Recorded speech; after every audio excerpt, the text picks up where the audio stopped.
यह कहानी पूरी तरफ से काल्पनिक है। यह मात्र मनोरंजन के लिए बनाई गई है। बहुत दिनों पहले की बात है।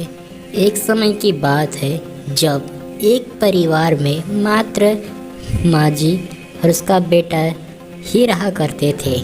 परंतु एक दिन उनके घर के अंदर न खाने के लिए दाना था, न पीने के लिए पानी था और वह दाने के लिए काफ़ी ज़्यादा तरस रहे थे।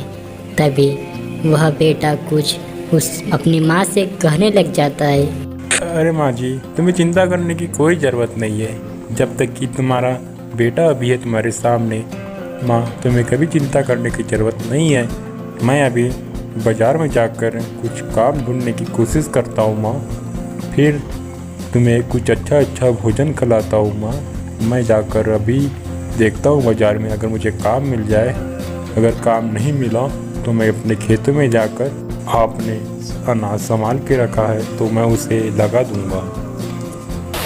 अरे बेटे, तुम्हें चिंता करने की कोई ज़रूरत नहीं है। मैंने खेतों में कुछ थोड़े से पैसे लुका के रखे थे, तो मैंने जाकर निकाल लो और निकालने के बाद किसी सेठ को दे देना कि मुझे काम की बहुत ज़रूरत है, तो मुझे काम दे दो। तभी तो हमारे घर पर कुछ अनाज बना जाएगा और तुम जंगल में जाकर कुछ लकड़ियाँ काट लेना, ठीक है? और उससे लकड़ियाँ बेचकर कुछ पैसे आए तो ला लेना। अच्छा माँ जी, चलो ठीक है, तुम जैसा चाहो वैसा ही होगा।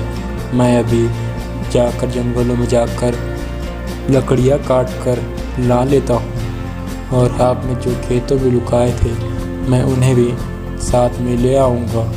पता नहीं, तुमने तो कई सालों से ज़मीन में गड़ाए हो, कहीं ख़राब होकर कहीं किसी ने निकाल नहीं लिया होगा उन्हें। कोई बात नहीं, मैं जंगलों में जाकर लकड़ियाँ काट कर कुछ बेच आता हूँ तो थोड़े बहुत पैसे वैसे हमारे हाथों में आ जाएंगे।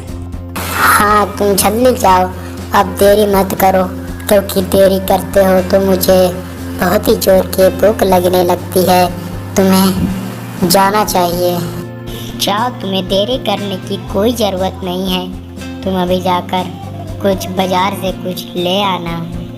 अगर लकड़ियाँ ना बेचे तभी भी आ जाना, कहीं ज़बरदस्ती रुकना मत।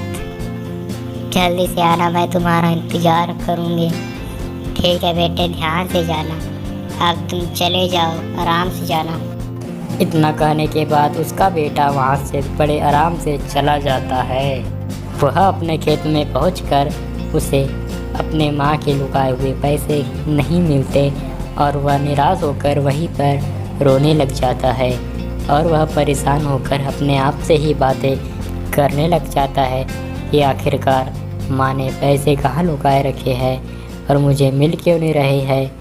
तभी वह परेशान होकर हताश होकर वहाँ से धीरे धीरे जाने लग जाता है और वह मन उदास होकर जंगलों में जाने का निर्णय लेता है लकड़ी काटने के लिए। तभी वह जंगलों से जाते जाते उसे सामने से आती हुई एक खूबसूरत परी दिखाई देती है और वह उसे देखता है। अरे, तुम जंगल में क्यों घूम रहे हो? तुम्हें कोई जंगली जानवरों से डर नहीं लगता है? बताओ, तुम क्यों रह रहे हो? तुम्हारी इच्छा क्या है? मैं तुम्हारी एक इच्छा पूरी कर सकती हूँ। बताओ, तुम्हें क्या चाहिए? अरे मैं तुम्हें क्या बताऊँ, मेरे घर में ना खाने के लिए दाना है, ना पीने के लिए पानी है। मैं अपने जंगलों में जाऊँगा, लकड़ी काटूँगा और उसे बाज़ार में बेच आऊँगा। मेरे पास तो इतना सा ही धन बचा हुआ है, एकमात्र सहारा।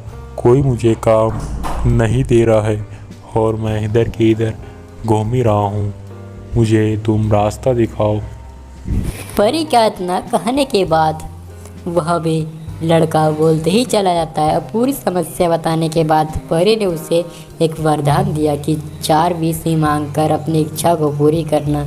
अगर चौथी इच्छा मांगी तो तुम्हारे हाथों से सब चीज़ चला जाएगा। तो वह अपना पर्स लेकर वहाँ से धीरे धीरे कदमों से वह अपने घर की ओर जाने लग जाता है और बिना डरे वह अपने घर भी पहुँच जाता है।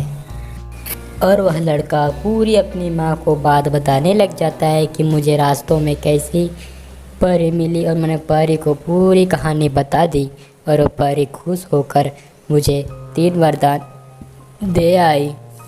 हाँ माँ जी, आप उनको अमीर बनने से कोई नहीं रोक सकते हैं।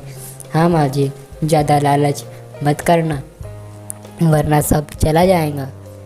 3 इच्छा मांगना और चौथी इच्छा अपने फ़ायदे के लिए ना मांगना। बस परी ने यही मुझे बताया है और यही मुझे पालन करना है। ठीक है माँ जी, मैं यही इच्छा मांग रही हूँ, मगर मेरे पास अच्छा सा घर हो, खाने पीने की कोई कमी नहीं। अरे वाह बेटे वाह, तूने तो मौज कर दी। अब हमें तो खाने पीने की कोई भी कमी नहीं हो पाएंगी।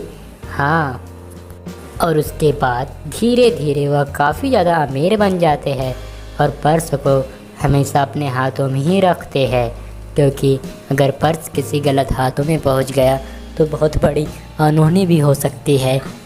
और वह धीरे धीरे काफ़ी ज़्यादा अमीर बन जाते हैं। उन्हें न खाने की न पीने की कोई भी कमी नहीं हो पाती थी। तभी भी उसके अंदर कुछ थोड़ा सा लालच उत्पन्न हो जाता है तो एक 20 अवश्य मांग लेती है और धीरे धीरे फिर से वह गरीब हो जाते हैं और पर्स भी उनके हाथों से चला जाता है। और माँ जी ने अपने एक छोटी सी गलती से अपनी लालच को बढ़ाया और वह पर्स भी गायब हो गया। हमें कभी लालच नहीं करना चाहिए। अगर वो माँ अगर विष नहीं मांगती तो उनके पास सारा चीज़ धन होता, ना पैसे की कमी होती, ना पीने की कमी होती, ना खाने की कमी होती, ना सोना चांदी की कमी होती। पर्स ने तो पूरी ही इच्छा को पूरा कर दिया था। तभी माँ जी ने अपनी इच्छा को मांगा। अरे माँ जी, तुमने देख लिया ना तुम्हारी इच्छा का क्या नतीजा हुआ। और एक इच्छा मांगो, मैंने शुरू में बता दिया था तुम्हें कि तुम्हें ज़्यादा लालच नहीं करना है और ना ज़्यादा लालच उत्पन्न करने देना है। तुम्हारा लालच के कारण आज हम दोबारा फिर से रोड पर पहुंच गए।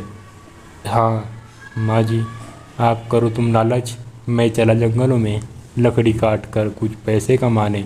मेहनत का फल हमेशा मीठा होता है, मेहनत हमेशा करनी चाहिए।